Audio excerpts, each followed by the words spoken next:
Welcome to Decode Chinese Characters. Today, we continue exploring an ancient Chinese character. Its pronunciation is 大 This is not a noun. It's most often used as an adjective to describe something that is large in size, great in power, strong in intensity, or significant in importance.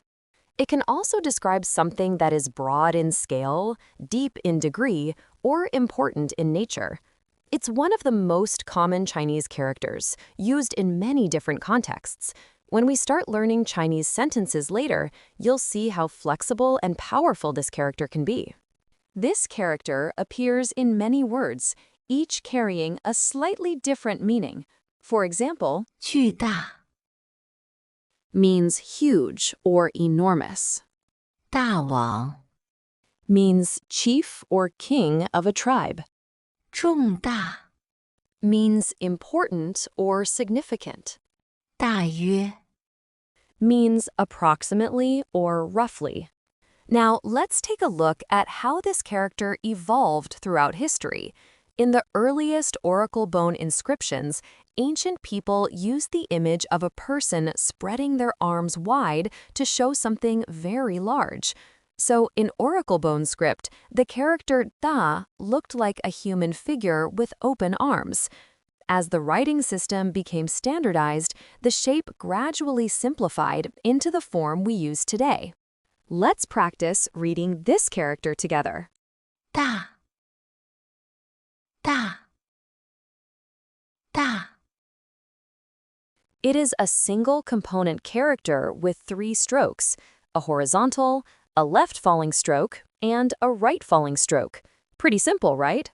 Now let's write it stroke by stroke. First, draw a long horizontal line across the middle of the writing grid. Next, add a left falling stroke that crosses the center of that line. Finally, from the intersection point, draw a right falling stroke. It looks like the character 人 with a long horizontal stroke across the middle. Doesn't it look like a person stretching out their arms? Yes, when you add a long horizontal line across the middle of the character, 人 you get the character. 大 Have you got it memorized?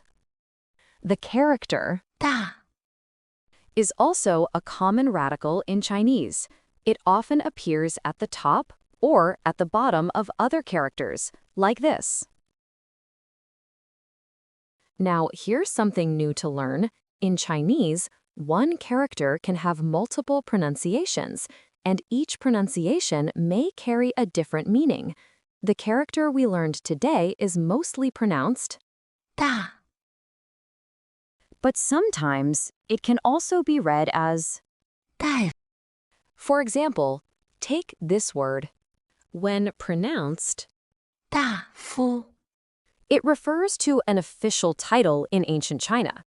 When pronounced, 大夫 it refers to a doctor, the traditional Chinese way to address a physician. So when you meet Dr. Li, you can politely call him, 李大夫 then you'll sound perfectly natural in Chinese. In this channel, we'll first focus on the most common pronunciations of each character. Later, we'll gradually introduce other pronunciations and meanings in future videos. So join us, take it step by step, and you'll master more Chinese characters one by one.